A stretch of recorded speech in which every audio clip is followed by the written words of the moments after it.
जय माता दी।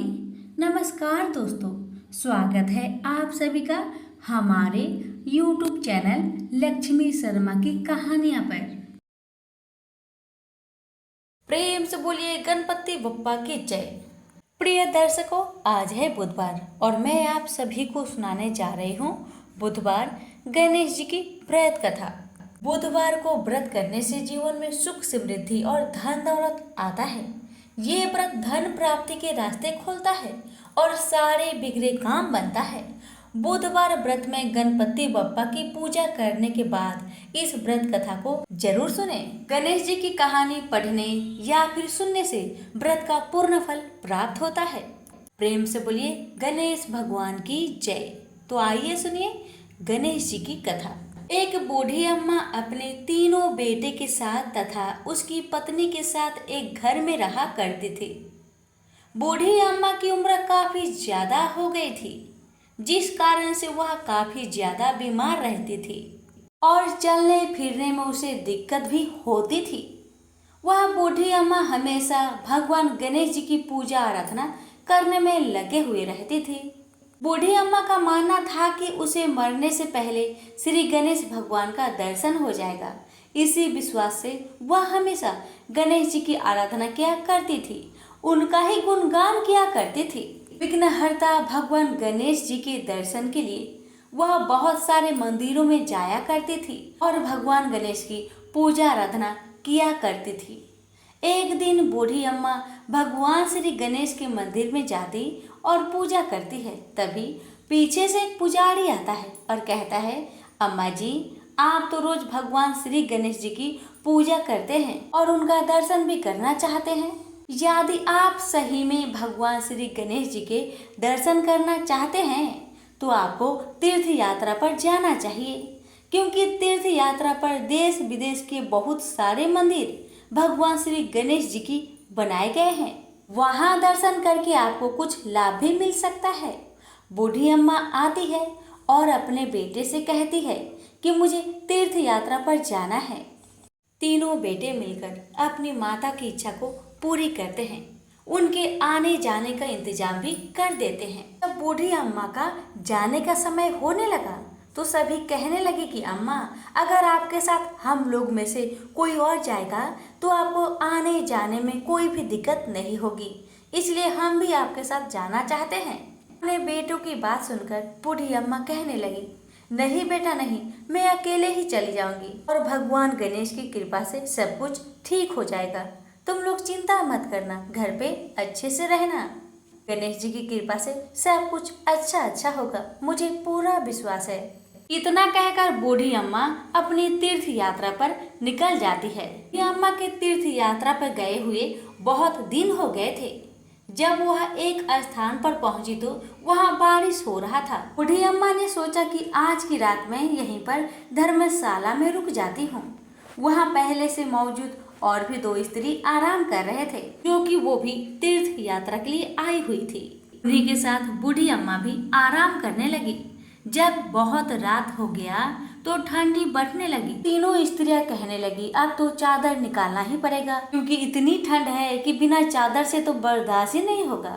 इसलिए वो लोग अपना अपना चादर निकाल लेती है और निकालकर अपने अपने चादर को ओढ़कर सो रहे थे। तभी भगवान श्री गणेश उनकी परीक्षा लेने के लिए आ जाते हैं, एक भिखारी के रूप में।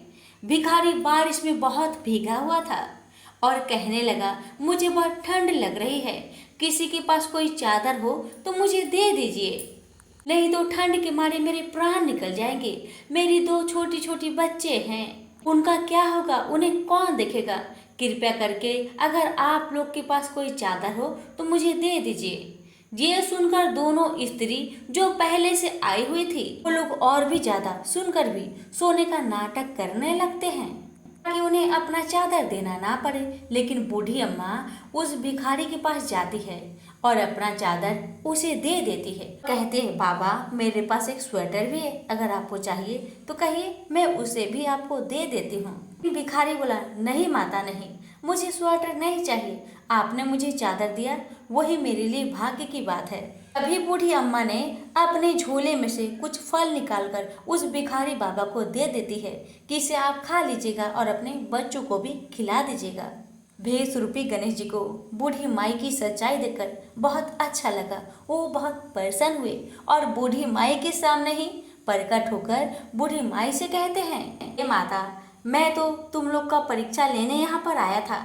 तुम तो परीक्षा में सफल हो गई और तुम ही मेरी परीक्षा में सफल हुई हो। बोलो तुम्हें क्या चाहिए माता। तभी वह बुढ़िया कहती है, मुझे आपके चरणों में स्थान चाहिए भगवान। मैं मोक्ष पाना चाहती हूँ भगवान, कृपा करके मुझे आशीर्वाद दीजिए। तभी भगवान श्री गणेश के आदेश पर भगवान एक रात उस बूढ़ी अम्मा को बुलाते हैं और दोनों साथ में स्वर्ग के लिए रवाना हो जाते हैं। जब दोनों स्त्रियां नींद से उठी तो देखती है कि बुढ़िया माँ की जान तो जा चुकी है। वह उठाने का प्रयास करती है लेकिन वह उठती नहीं है। उधर बुढ़िया अम्मा के तीनों बेटे को इस बारे में जानकारी होती है। वह आते हैं और अपनी माँ का शरीर का अंतिम संस्कार करते हैं। फिर वह अपने घर चले जाते हैं क्योंकि उन्हें पता था कि जिस चीज के लिए मेरी माँ परेशान हो रही थी, भगवान श्री गणेश जी के दर्शन के लिए, और वो उन्हें हो गया।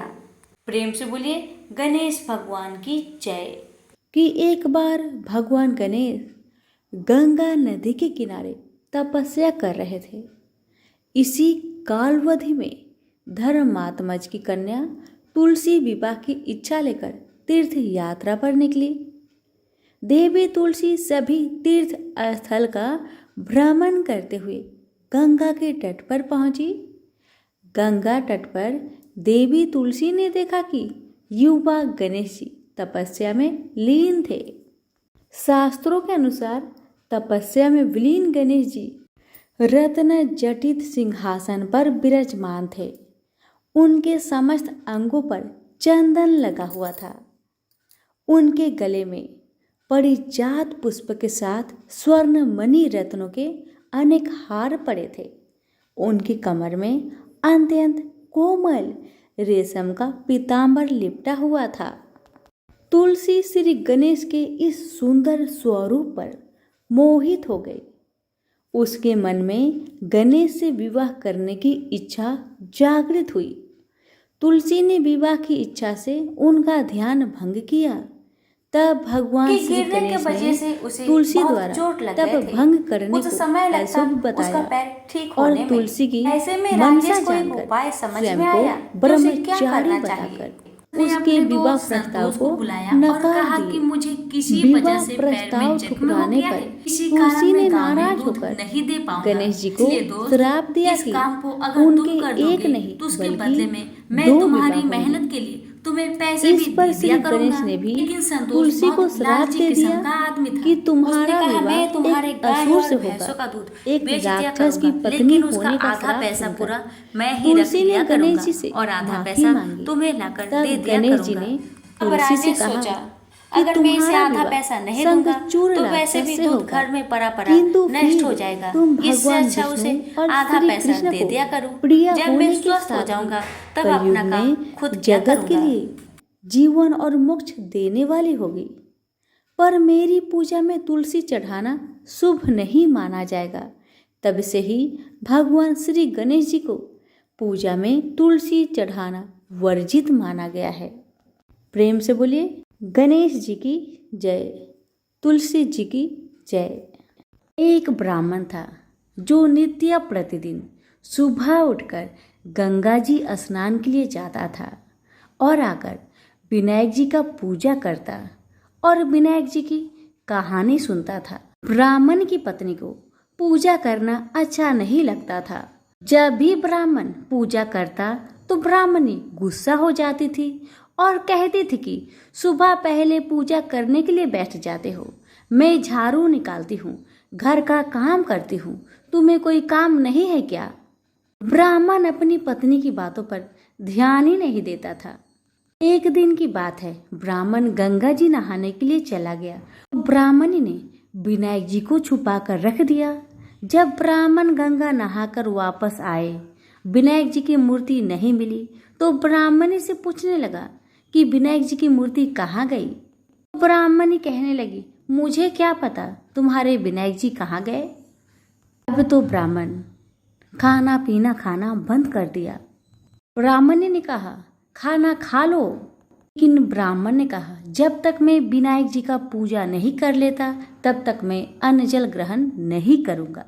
ब्राह्मणी ने ब्राह्मण को बहुत समझाया, मगर ब्राह्मण ब्राह्मणी की बात नहीं माने। अब तो ब्राह्मण और ब्राह्मणी दोनों झगड़ने लगे। दोनों को लड़ते झगड़ते देख विनायक जी की मूर्ति हंसने लगी। तब ब्राह्मणी गुस्से में आकर बोली कि मूर्ति वहां रखी है। उसके बाद ब्राह्मण ने विनायक जी की पूजा अर्चना की। तब अचानक ही विनायक जी की मूर्ति बोल उठी कि तुझे मेरी सेवा करते हुए बहुत दिन हो गए हैं, कुछ मांगो मुझसे।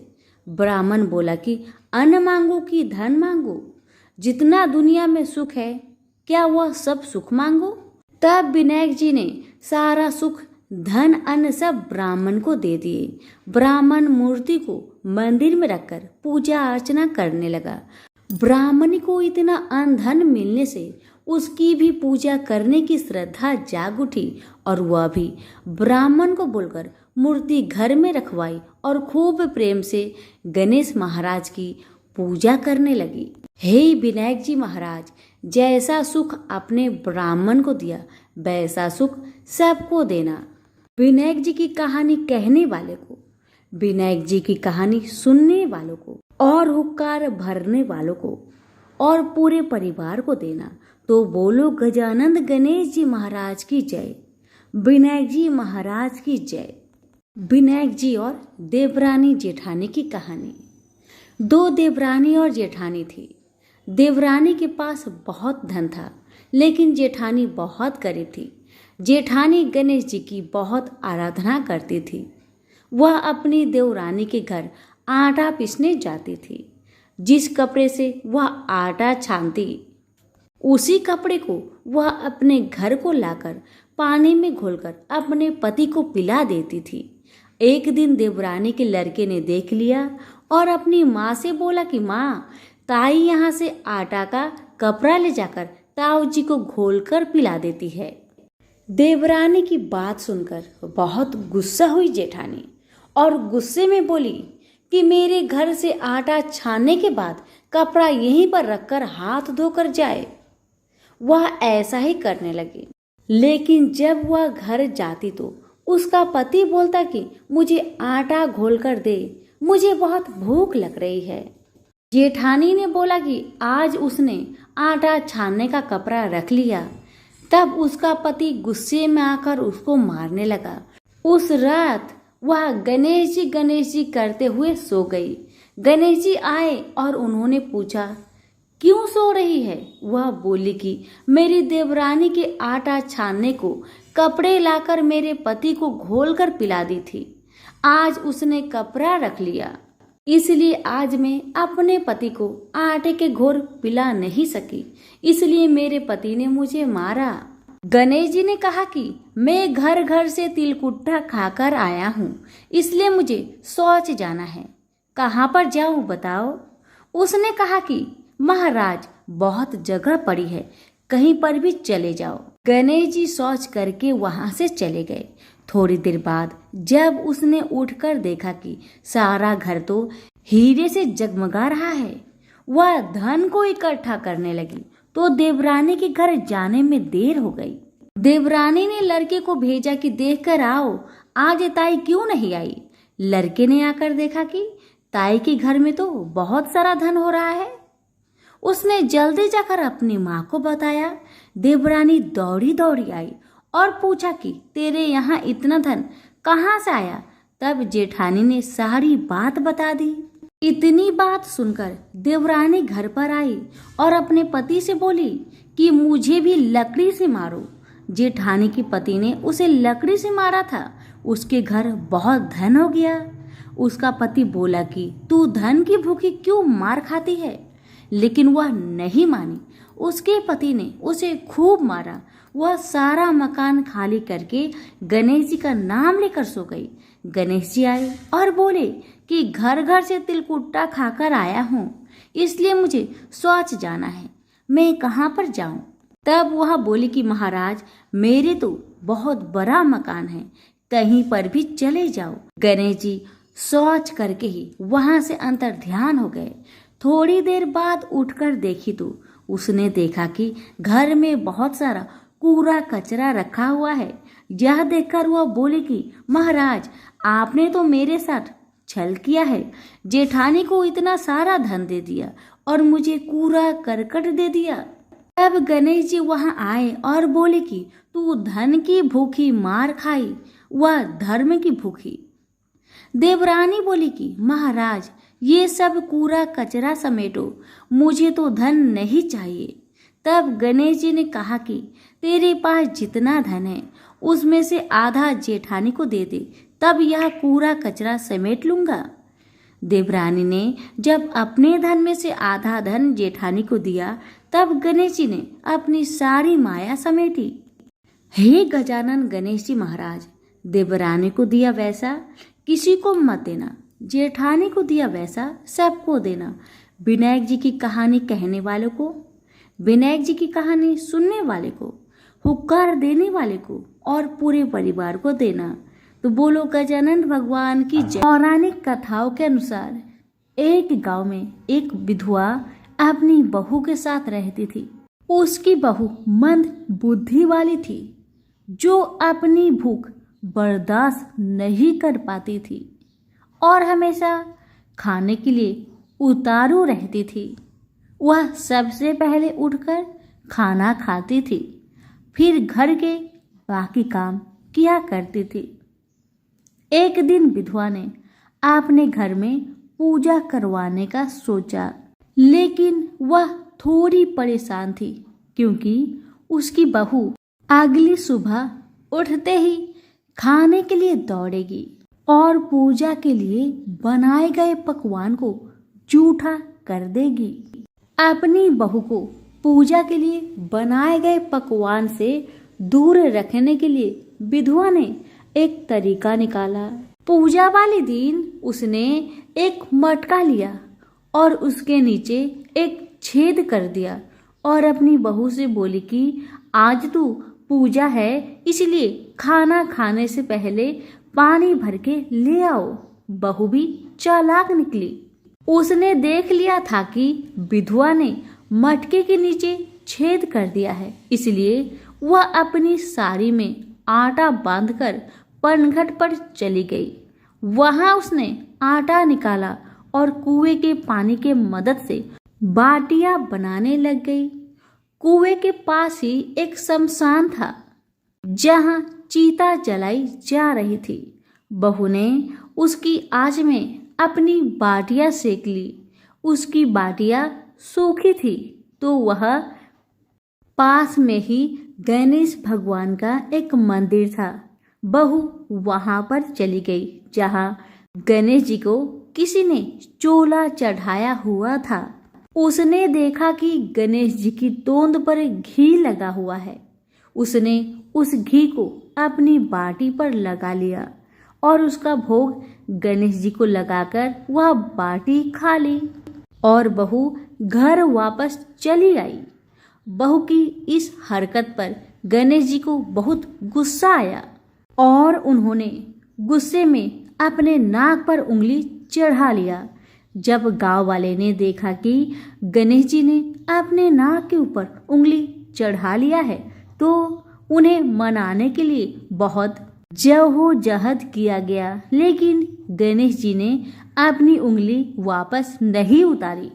जब यह बात राजा को पता चली तो राजा ने बड़े बड़े पंडितों और ज्योतिषियों को बुलवाया और हवन करवाया, लेकिन गणेश जी फिर भी नहीं माने। सब बहुत चिंतित थे। राजा ने पूरे गांव में यह ऐलान करवा दिया कि जो भी इंसान गणेश जी की नाक पर से उंगली हटाने में सफल होगा, उसे इनाम के तौर पर 5 गांव दिया जाएगा। गांव के सभी लोग गणेश जी को मनाने आए, लेकिन गणेश जी किसी से भी न माने और अपनी उंगली नाक पर चढ़ाए रखे। अंत में विधवा की बहू बोली कि अगर सब उसे आज्ञा दे तो वह गणेश जी की उंगली हटा सकती है। उसकी बात सुनकर उसकी विधवा सासू माँ हंसने लगी और बोली कि जब बड़े बड़े विद्वान कुछ नहीं कर पाए तो वह कैसे गणेश जी को मना पाएगी। तब किसी ने बोला कि जब सब लोगों को मौका मिला तो उसे भी एक मौका मिलना चाहिए। फिर सभी लोग बहू को एक मौका देने के लिए मान गए, लेकिन बहू ने एक शर्त रखी। उसने कहा कि उसके घर से लेकर मंदिर तक पर्दा बांध दी जाए। सब लोगों ने सोचा कि इतना तो हो ही चुका है तो पर्दा बांधने में क्या जाता है। बहू के कहे अनुसार उसके घर से लेकर मंदिर तक पर्दा लगाया गया। बहू ने अपना दिमाग लगाया और वह अपने साड़ी की आंचल में मोगली छिपाकर मंदिर चली गई। अब बहू ने मंदिर में जाकर गणेश जी से बोला कि मैंने आपके तोंद से जरा सा घी क्या ले लिया, आपने अपने नाक पर उंगली चढ़ा ली। अब आप नाक पर से उंगली हटाइए या दूं एक मोगड़ी की, अभी आपके टुकड़े टुकड़े हो जाएंगे। बहू की यह चेतावनी सुनकर गणेश जी थोड़ा डर गए और उन्होंने सोचा कि यह तो पूरी पागल है, कहीं सच में यह मुझे मोगड़ी न मार दे। अब तो गणेश जी ने बिना सोचे समझे अपनी नाक पर से उंगली हटा ली, जिसे देखकर गांव वाले बहुत खुश हो गए और बहू का जय जयकार करने लगे। राजा के ऐलान के मुताबिक बहू को 5 गांव इनाम में दिए गए। यह कथा सुनकर लोग गणेश भगवान से यह मांगते हैं कि वह भी उस बहू की तरह सबकी बात मान जाए और उनकी सभी मनोकामनाएं पूरी करे। तो प्रेम से बोलिए गणेश महाराज की जय हो।